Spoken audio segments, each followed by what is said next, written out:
You have seen the quiet battles within the palace, but you have never witnessed the moment the line of succession was forced to attack in order to save itself. This is not just a health update.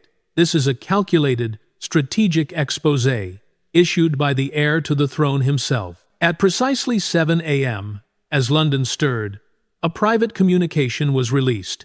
It did not carry the king's name, but the unmistakable imprint of Prince William. The language was razor-sharp, cutting through the entire carefully managed facade the palace had desperately tried to maintain. The instant shock was profound. Prince William stepped forward to expose the truth behind internal leaks, aiming the charge directly at Queen Camilla's inner circle. The crisis transcends the stolen medical files. It strikes at a core failure, the collapse of trust, and a deep, unsettling anxiety about the legitimacy of those recently elevated to power. This announcement was fundamentally different from previous cold, ambiguous royal communiques. It was delivered with a speed and decisiveness rarely seen, like a tactical team moving to prevent an imminent, catastrophic institutional failure. Seasoned royal reporters immediately understood. William wasn't merely confirming news, he was actively reframing the crisis. Rather than allowing the narrative to be controlled by rumors or the monarchy's outdated PR machine, he chose to deliver the truth. This was a clear political move designed to draw a non-negotiable line. On one side, absolute loyalty to the throne and the institution, and on the other, the chaos and risk emanating from the newly established circle of power. Weeks of protracted silence following the initial, vague irregularities had come to an end. Silence within a private family is one matter, but silence within a public institution is another. William's closest advisers understood that the vacuum created by that silence only served the internal adversary. Every day of non-communication allowed whispers and conspiracy theories to erode public faith. William, known for his measured and strategic approach, determined that protecting the crown's survival must take precedence over protecting individual reputation. While the public only saw a headline, the truth that was rattling the halls of Buckingham Palace was terrifyingly clear.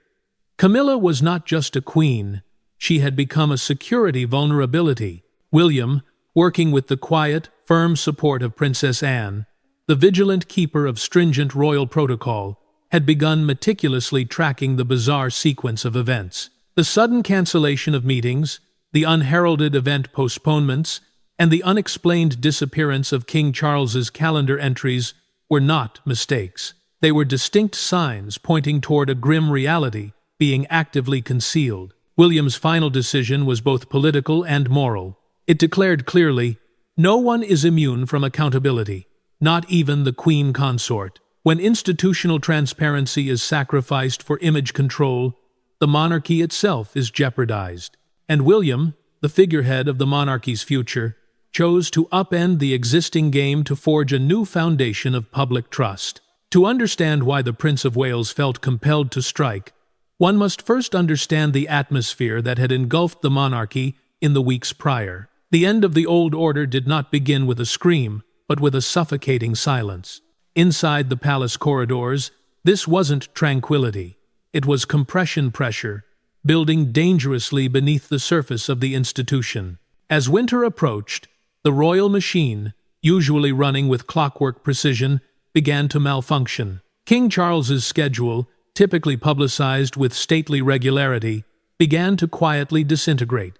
Engagements vanished. There were vague whispers of fatigue and rest days, but they were just enough to raise eyebrows without answering questions. In that vacuum of authority, Queen Camilla's presence grew sharper and more aggressive. To the staff, the shift was terrifyingly palpable. What was once framed as spousal support had mutated into operational control. In high-level meetings, Camilla began to lead, interrupting senior aides and overriding established protocols. She was charting a course that aligned less with the crown's interests and more with her own consolidation of power. The royal machine stuttered. Decisions were being made outside the chain of command, bypassing the checks and balances that protect the sovereign. But the breaking point arrived in the form of a digital thunderclap. It began with an email innocuous on the surface, devastating in its contents. It landed on a secure server, carrying a question no future king wants to answer. Can the palace confirm these documents? Attached were 2 scanned pages that shattered the illusion of security. They were confidential medical records bearing the royal seal and the handwritten annotations of the king's private physician. These were not tabloids' rumors. They were authentic, clinical, and deeply private. The dates on the files aligned precisely with Charles's unexplained absences, confirming the severity of his condition, a secret the palace had moved mountains to protect. When the forensic team confirmed the documents were not forgeries, a cold dread washed over the senior staff. But for William, this was not just a medical leak. It was the smoking gun he had been waiting for. The breach was too specific, too intimate, to have come from an external hacker. The access logs pointed to a terrifying conclusion. The threat was not outside the gates. It was inside the walls, and it led directly back to the unauthorized channels operating within the Queen Consort's shadow office. The crown was not being attacked. It was being betrayed. The forensic investigation that followed was swift, silent, and devastating. The palace's digital security team experts trained to repel state-sponsored cyber attacks and global espionage turned their gaze inward. Within the operations room, the atmosphere shifted from controlled dread to absolute disbelief. The question hanging in the air was singular and terrifying. Who had the clearance? King Charles's medical data is protected by the highest level of encryption available to the British state. Access is restricted to a tiny, verified circle of physicians and the monarch's principal private secretary. Yet, the system logs told a different story. They showed clear, undeniable activity. A login, a download, and a clumsy attempt to purge the digital footprint. But royal servers do not forget. Within 24 hours, the digital trail led investigators to a conclusion that was unthinkable. The breach did not originate from a foreign intelligence agency or a disgruntled, long-serving courtier. The IP address and device credentials belonged to a private consultant, an individual recently integrated into the palace network, not through the king's office, but through Camilla's private team. This was the moment the crisis mutated from a security failure into a constitutional betrayal. The investigation revealed that this consultant had been hired under the justification of temporary external support, a classification that allowed them to bypass the rigorous, invasive vetting mandated for anyone with proximity to the sovereign. It was a loophole, exploited to grant access to an outsider who ultimately held the keys to the king's most vulnerable secrets. For Prince William, who had been quietly monitoring the shadow court growing around the Queen Consort, this was the vindication of his deepest fears. The evidence suggested that Camilla's office had been operating with a dangerous degree of autonomy, creating backdoors in the palace's ironclad security. The leak was not necessarily an act of malice by the Queen herself, but it was the direct result of her negligence and desire for independent control. The report detailed how a non-primary administrative account linked to this unvetted aid had accessed the king's database. The implications were staggering. If a private consultant could walk out with the king's cancer prognosis, what else had been compromised? State papers? Diplomatic cables? The security of the line of succession itself? Princess Anne, upon reviewing the forensic findings, delivered the verdict that would become the foundation of William's move. Too many decisions have bypassed protocol. This isn't just a mistake, it's a pattern. The pattern was clear. The traditional safeguards of the monarchy had been dismantled to accommodate the new queen's expanding influence. And now, the crown was bleeding because of it. With the forensic report in hand, the time for observation was over. The crisis demanded action, and Prince William knew that the burden of delivery now fell squarely on his shoulders. This was no longer a matter of family diplomacy.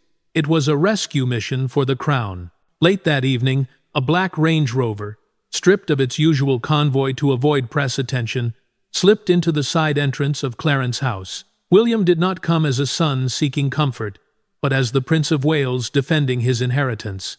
He carried with him a single, slim dossier, the distilled evidence of the digital investigation that linked the security catastrophe directly to the Queen Consort's office. Inside the king's private study, the atmosphere was suffocating. Charles, looking visibly diminished by the strain of his treatment and the weight of the looming scandal, sat amidst a sea of paperwork. When William entered, there were no pleasantries. The prince placed the dossier on the mahogany desk between them. It was a physical manifestation of the betrayal that had occurred under their roof.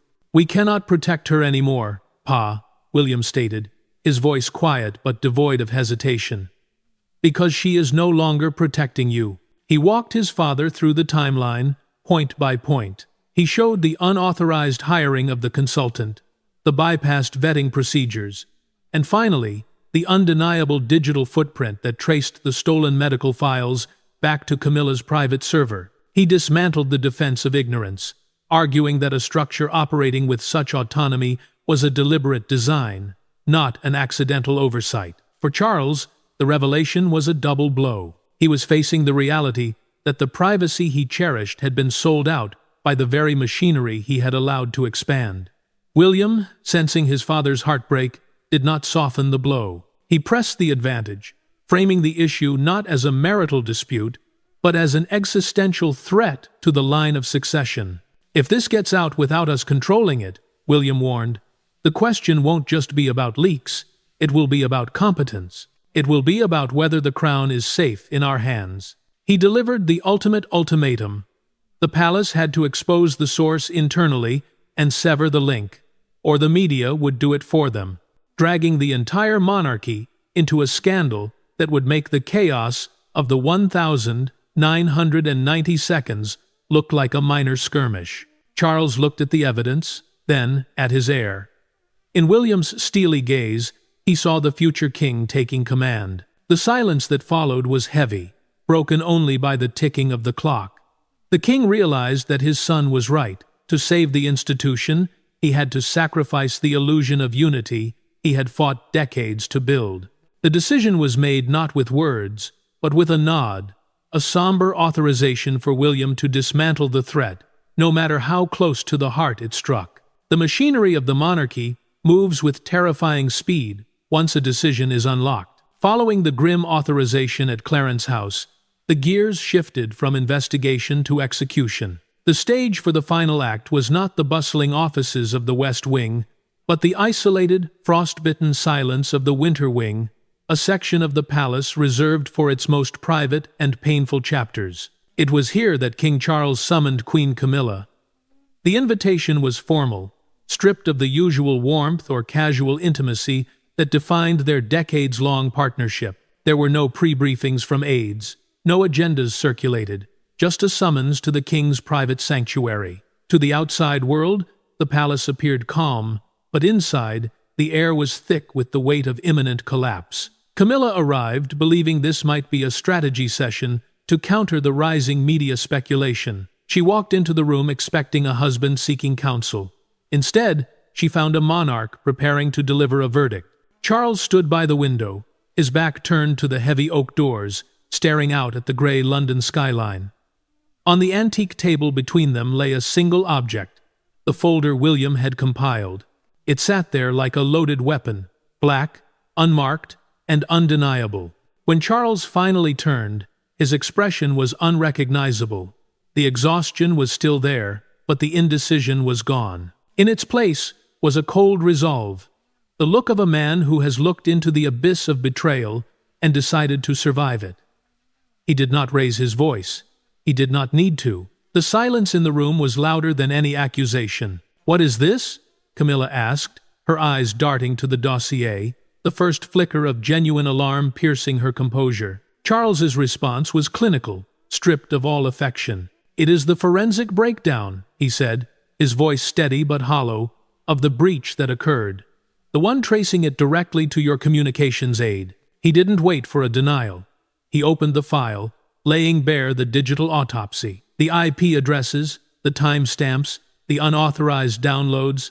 It was all there, mapped out with the ruthless precision of a prosecutor's case. This wasn't a conversation about leaks in the abstract sense. It was a direct confrontation about access and loyalty. For the first time in their reign, the power dynamic shifted violently. Camilla, who had spent years positioning herself as the indispensable anchor of the king, suddenly found herself cast as the liability. The evidence William had unearthed didn't just implicate a staff member. It implicated her judgment, her ambition, and her failure to protect the very man she had sworn to support. The Winter Wing had seen sorrow before, but never a rupture this absolute. The partnership was dissolving in real time. The confrontation in the Winter Wing quickly evolved from an inquiry into a collapse. Confronted with the undeniable digital trail, Camilla's initial reaction was not contrition, but a sharp, defensive recoil. She looked at the king, her eyes narrowing, and attempted to distance herself from the chaos her own office had unleashed. "I had no idea they had access to anything sensitive." "You know that," she insisted, her voice rising, trying to fill the cold silence of the room. But Charles did not blink. The time for blind faith had passed. "Then why are they in your circle?" he asked, his words deliberate, cutting through her defense like a blade. Why was the vetting bypassed? Why the secrecy? Sensing the walls closing in, Camilla tried to reframe the narrative. She pivoted, launching a counterattack against the forces she felt had been conspiring against her for months. She accused William and Princess Anne of orchestrating this entrapment, of creating pressure to isolate her, and of feeding Charles doubts to dismantle her position. She painted herself not as the perpetrator, but as the victim of the old guard striking back. But Charles stopped her before she could build the case. He raised a hand, a gesture of absolute finality. "This is not about them," he said, his voice dropping to a whisper that carried more weight than any shout. "This is about the monarchy, and it is about you and me." The word that hovered in the air, unspoken until that moment, but deafening in its implication, was trust. When Charles finally spoke it, it landed like a hammer against the fragile remnants of their union. "I trusted you with everything," he admitted, his voice shaking, not with rage, but with the profound sorrow of a man realizing his sanctuary had been breached. "And now, I don't know where your loyalty ends and your influence begins." Camilla's defiance cracked. The reality of the moment washed over her. "After everything we survived together," she pleaded, her composure crumbling, "you're letting this end us?" But the decision was not forming in that room. It had already been made in the solitude of his study, reinforced by the ultimatum from his heir. Charles, heartbroken but resolute, offered no comfort. He offered only closure. "You haven't just placed us in danger," he told her, delivering the verdict of the sovereign. "You have placed the entire institution at risk." The breach wasn't just personal, it was constitutional, and in the eyes of the Crown, constitutional threats must be neutralized, no matter the personal cost. Charles looked at his queen and delivered the sentence. "This will not be a public spectacle, but it will be public. The separation is necessary, for the Crown, for the country, and for me." The partnership that had defined his life was over. With the emotional rupture complete, the institutional machinery instantly engaged. Palace walls have weathered centuries of war and scandal, but that night they felt dangerously thin. The atmosphere inside Buckingham Palace shifted from the heated intimacy of the Winter Wing to a cold, calculated operational mode. It wasn't chaos, it wasn't even grief. It was restraint, measured, deliberate, and somber. As Charles reviewed the final draft of the separation order, Princess Anne stood beside him like steel, while Prince William lingered in the doorway like a shadow. No one spoke the words they were all thinking. This wasn't just a separation.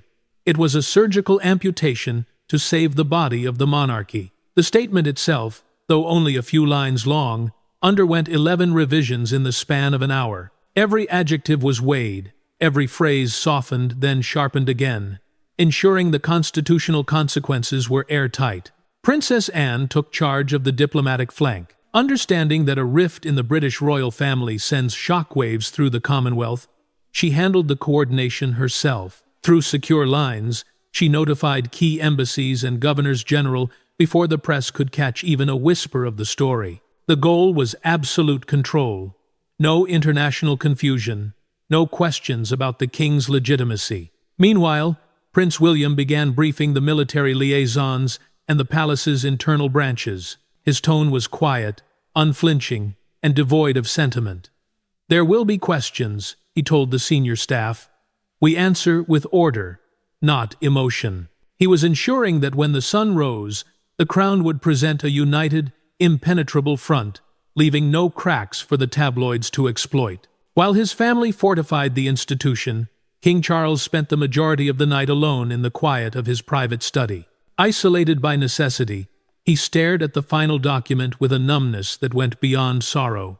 His signature, when he finally affixed it to the order, was steady, but not without a tremble. He knew he was signing away a partnership that had defined his life, but he also knew he was securing the future for his son. The printing office, long dormant in the digital age, was reactivated to produce hard copies for senior officials, a measure to prevent any further digital leaks. Nothing was overlooked. This wasn't damage control. It was preemptive warfare.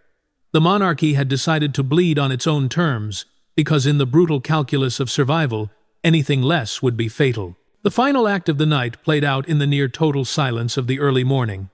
At precisely 3:14 a.m., the knock came on the door of the Queen Consort's private suite. It was not the king who stood there, but a senior aide, tasked with the grim duty of delivering the timeline. The moment was described by witnesses as chillingly still. Camilla did not argue. She did not cry. She asked just one question, her voice barely a whisper. When does the world learn? The answer came like a hammer against glass. At dawn, ma'am. The release time had been calculated with ruthless precision. The strategy was clear.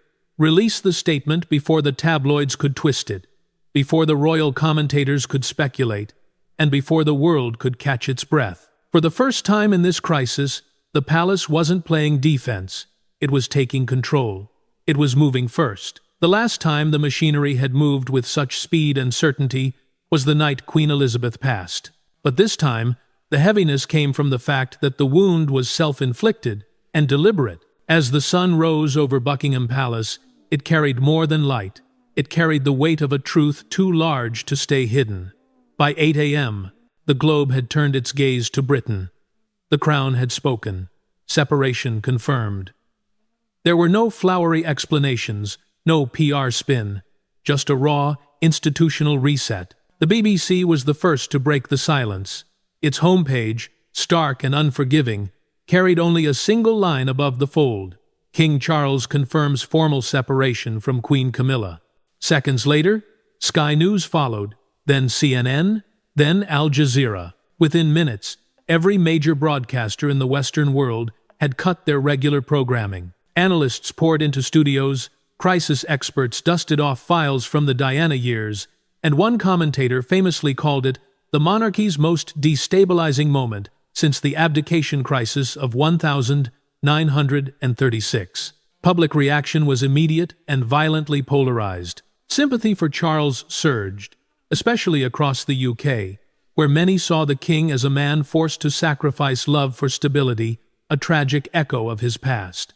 But for Camilla, the narrative was brutal. The mask had slipped, and with it, the protection of the crown. Social media platforms lit up with speculation and conspiracy, dredging up the past and painting her as the perpetual outsider who had never truly earned the public's trust. The specter of Diana trended globally within the hour. While the world argued, foreign offices from Washington to Canberra issued quiet but firm requests for clarity.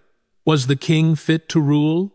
Did the leaked medical records indicate a collapse of leadership? The monarchy was facing a firestorm, but thanks to William's preemptive strike, it was a fire they had lit themselves and one they intended to survive. While the global media landscape erupted into a cacophony of breaking news alerts and analysis, a very different scene was playing out at the side gates of the palace. There was no fanfare, no carriage procession, and no final wave to the cameras. There was just one black car and a silence that felt heavier than the stone walls it left behind. Queen Camilla left Buckingham Palace not as a sovereign consort, but as a woman exiled by consequence. The departure was stark, stripped of the dignity usually afforded to royal exits. There was no press pool to document her final walk through the gardens. There was only the swift, brutal efficiency of a removal operation. She was being transported to Ray Mill House, her private sanctuary, that had now become her cage. Aides who witnessed the departure described her demeanor not as furious, but as hollow. The shock of the swift dismantling of her life was evident. She had spent decades navigating public vitriol, building bridges, and carving out a legitimate space next to the king. To have it all evaporate in the span of 24 hours, not due to a public scandal, but due to a covert internal breach, was a reality she had not prepared for. The silence surrounding her car was the sound of power evaporating. But as Camilla's motorcade faded into the London traffic, the monarchy's defense mechanism locked into place. This was the wall of steel that Prince William and Princess Anne had prepared. The crown did not hide. It did not cancel. It did not flinch. Princess Anne, the unwavering general of the family, immediately took command of the internal ceremonial corps. She ensured that every scheduled event moved forward with military precision. Domestic partners were reassured. Protocol was kept airtight.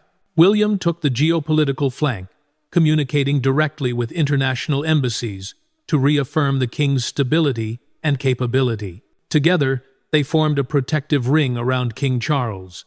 There were no sudden disappearances from the public eye. Every handshake, every ribbon cutting, every official wave went ahead as planned. It was a strategy as old as the House of Windsor itself: survival through steadiness. The message to the world was visual and unmistakable. The Queen was gone, but the institution remained. This was the brutal efficacy of William's plan. By exposing the leak and forcing the separation, he had cauterized the wound. It was painful, yes, but it allowed the body of the monarchy to stand upright while the storm raged around it. The crown had lost a consort, but it had regained its authority. The storm has passed, but the landscape it leaves behind is irrevocably altered.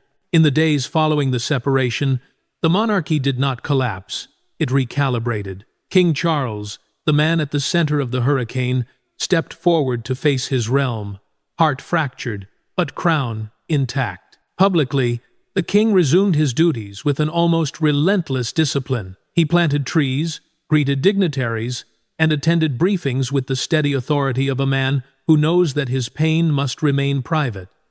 But those closest to him noticed the subtle shift. He smiled less. He lingered longer in the archives. The man who had once shared the heavy burden of sovereignty now carried it alone. Behind the scenes, the new order established by Prince William and Princess Anne took firm hold. It is a structure defined by suspicion and efficiency. Camilla's name was quietly scrubbed from schedules. Her patronages were placed under review. Her office was dismantled. The era of the dual monarchy was over. In its place emerged a leaner, harder institution, guarded by a wall of steel that allows no unauthorized access, not even for family. Charles did not resist these changes. He authorized them. He understood, perhaps more than anyone, that the institution had taken a structural hit. To prevent a repeat of the breach, he allowed his son to tighten the grip on the palace's throat. It was the final act of a father protecting his heir's inheritance, even at the cost of his own happiness. The defining image of this new era was captured not at a gala, but in a quiet moment on the Windsor grounds. The king was seen walking alone, hands clasped behind his back, flanked only by bare trees and silence. It was a portrait of consequence, a visual testament to a man who had sacrificed companionship to preserve the integrity of his office. In the hushed corridors of Clarence House, a senior aide later recounted a brief, rare admission from the king. Looking at the empty space where his queen once stood, Charles simply said, "The price of peace was high, but necessary." Those words are now the epitaph of this crisis. The monarchy stands. The line of succession is secure. William has proven he possesses the ruthlessness required to rule. But the atmosphere inside Buckingham Palace has changed forever. The halls echo a little louder. The legacy presses a little harder. The institution has survived, as it always does, but it has done so by cutting away a part of its own heart. The king remains, but he rules in a new, colder world, one where duty has finally and absolutely defeated love.